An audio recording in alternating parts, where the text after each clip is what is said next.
Being a diving instructor comes with a huge passion for the ocean and protecting the underwater world. Here in the Philippines, for so many locals, ocean problems are out of sight and out of mind.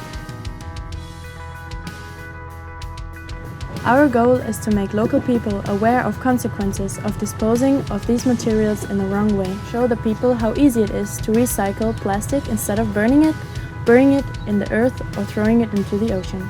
This is how most of the Philippine population is currently disposing their trash, because they never learned it in another way. I grew up here in Negros province in the Philippines. There's the famous dive spot, Apo Island, which brings lots of tourists.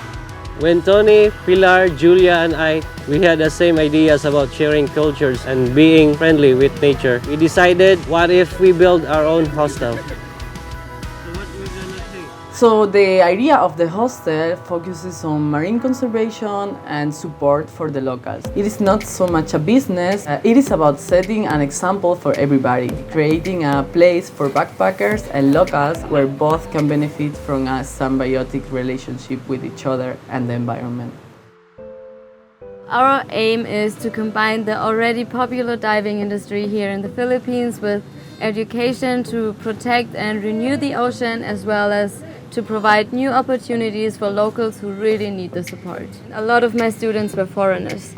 Most of the locals can just not afford to learn how to dive and see what is happening below the surface. I've seen people who are just beginning their diving journeys really begin to cherish the ocean and aquatic life, picking up trash, watching educational documentaries, and telling others about the problems they see. Once you've seen an amazing, healthy underwater world, you fall in love and want to protect it. I want to see this realization in the locals here too. Sparking this passion will be the key and motivation needed to see more of an understanding why recycling and sustainable living is so important. We want to offer very cheap diving for locals. This will help them to get jobs in one of the many dive centers in the Philippines, which means they can earn a reasonable income and support their families. One of our main aims here is to support the local communities. As such, we will offer food for locals in exchange for their collection of plastic rubbish. We would also like to do activities such as school programs to educate children on sustainable plastic use and providing jobs to locals.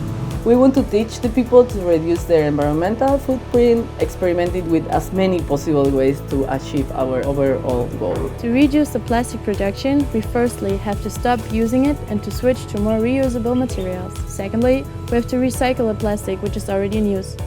Eco-bricks are plastic bottles stuffed with smaller, soft plastics inside, which when compacted makes a hard brick. The hostel will be built with eco-bricks and sustainable native materials such as bamboo and wood. I had never had the opportunity to go to another country. Like this, I can learn about their culture. Helps me and inspired me to think differently. We strongly believe that in order to create a global change, we need to start with little communities like this one, demonstrating an impeccable example of how environmental sustainable living should be.